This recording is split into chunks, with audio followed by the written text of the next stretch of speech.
ever get that feeling? Like something's wrong deep down, but you just can't put your finger on it.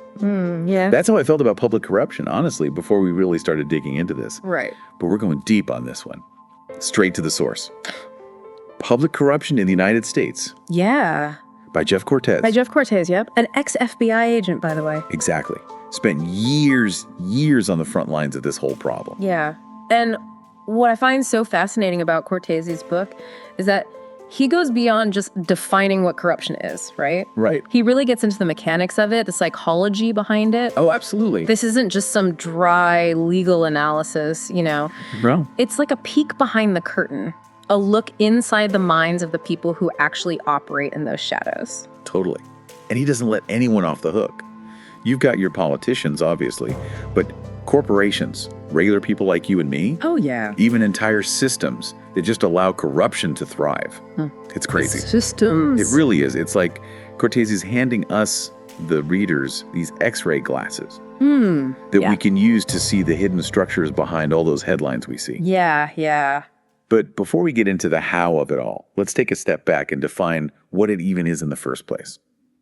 Cortez makes a really important point about defining corruption very specifically. Yeah. Why is that so important, do you think? Well, because, as Cortese points out, the word corruption, it's often used as a weapon. Oh, 100%. A political tool to discredit your opponent without actually ever addressing the root of the behavior. Yeah. It's all about context. Context, yeah. I mean, think about it. What seems like a totally innocent donation to, say, a campaign fund can actually be like a cleverly disguised bribe. A quid pro quo. This for that. It's like trying to untangle a knot that someone tied on purpose. Exactly. Speaking of tangled, Cortese says that money is often a motivator, of course, but the real prize for many corrupt officials, it's not the cash itself. Oh, interesting. He says power is what pays. What do you make of that? It's a fascinating look at the psychology of it all. I mean, it suggests that for these individuals, that allure of influence, that control, operating above the law, it's more potent, more intoxicating than any financial reward. They crave the power to bend the system to their will, to make it do what they want. Which is way more insidious than just, someone being greedy, right? This is about being drunk on power. And that's a much harder thing to combat, I think. Oh, absolutely. So how does this play out in the real world? What are some of those sneaky tactics that Cortese reveals? Well, one of the most common schemes, and he describes this in detail, is fraud and kickbacks, particularly in government contracts. So imagine a scenario where, let's say, a company wildly inflates the cost of, office supplies. Office supplies, right. For a government agency. Then they secretly funnel a portion of that inflated price back to the official who approved the contract in the first place. It's like a shady backroom deal disguised as a regular purchase order. Exactly. And that's just one example, right? Oh, yeah, just one. Cortese dives into a whole bunch of these schemes, and it's scary how under the radar they can actually go. Absolutely. And proving these schemes, it can be incredibly difficult because you have to prove intent. You can't just show that something shady happened. You have to prove that it was done deliberately with corrupt intentions. And that is very, very challenging. Like trying to catch a whisper in a windstorm. Exactly. It's not just about the money trail, though, is it? Right. Cortese really drives home the human cost of all of this, how corruption really eats away at, the fabric of society. Absolutely. And he has this one story, really poignant story, about a Tunisian street vendor who set himself on fire in protest of government corruption. Wow. And, that single act of desperation, it actually ignited a revolution. It's a stark reminder that even what seem like small acts of corruption can have these massive, ripple effects. Absolutely. Leading to widespread anger, unrest. It's this vicious cycle.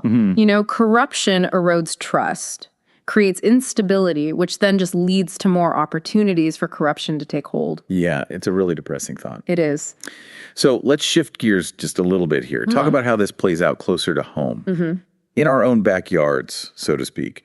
Cortese doesn't just focus on these huge federal cases. Right. He also examines how corruption infects every level of government, the ways that impact us every day. And what I find most striking is that he says that areas with fewer reported corruption cases, those places might not actually be cleaner. Oh, interesting. But rather, it could be a lack of awareness, a culture of silence. Right. Or even worse, like deliberately ineffective counter-corruption strategies. So just because your local government seems squeaky clean doesn't mean they are.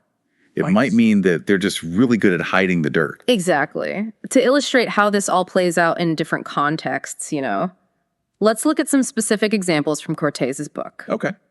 So he talks about this case in Louisiana where you had local officials basically treating the town coffers like their own personal piggy bank. Yeah, and this wasn't just like a few bad apples, right? This is like systemic. Yeah. Officials taking bribes for everything, zoning changes, awarding contracts to their friends.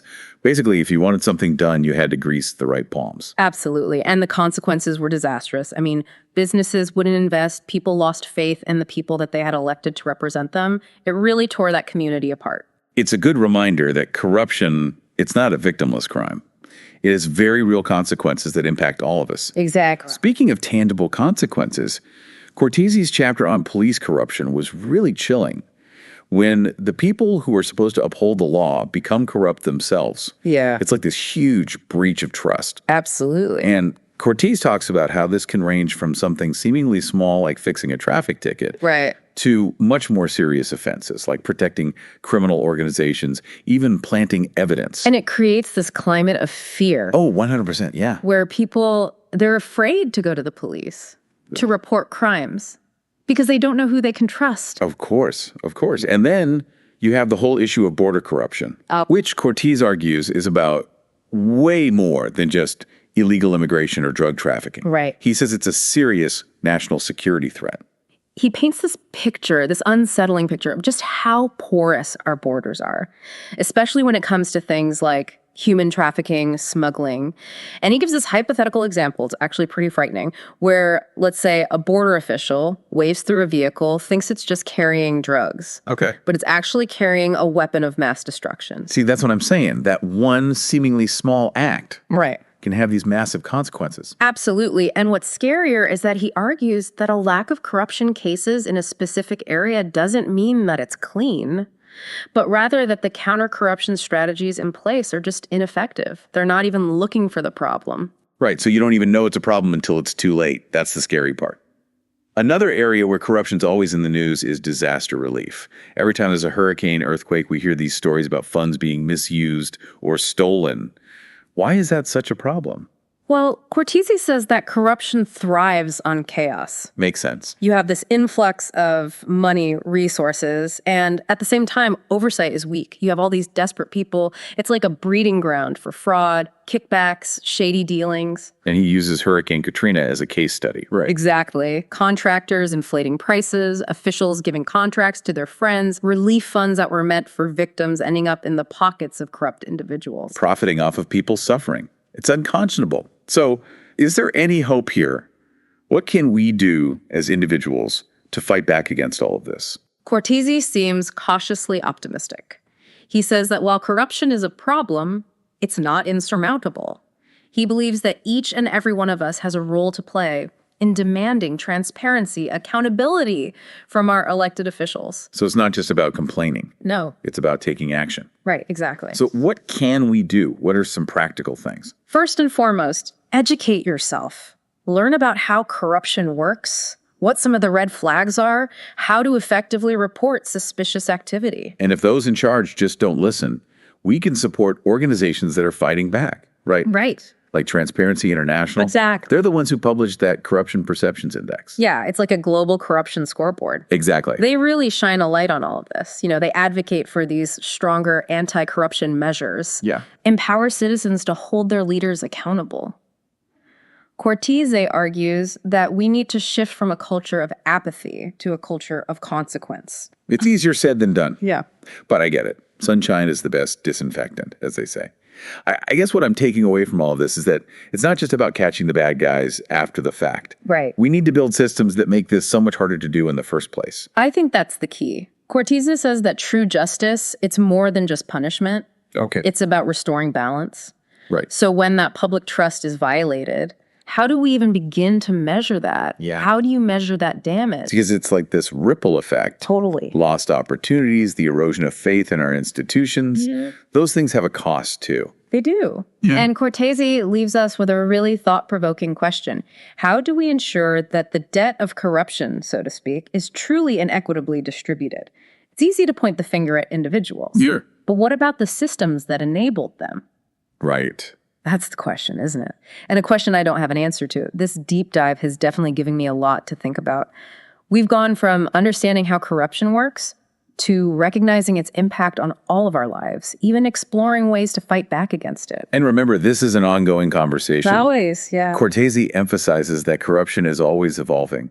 It's finding new ways to exploit loopholes, to operate in the shadows. Of course. And that's why it is so important to stay informed, stay engaged, and never stop demanding better from our leaders. So to our listeners, as you head back into your day, here's something to think about. What if, instead of just accepting corruption as, the norm, Yeah, we all became a part of the solution? right. What if demanding that transparency, demanding that accountability became our default setting? It's challenging, but it's necessary. The fight against corruption, it's really a fight for a more just and equitable society for everyone. That's a powerful thought to end on. Thank you so much for joining us on this deep dive into the shadowy world of public corruption. Stay vigilant, stay informed, and until next time, keep asking those tough questions.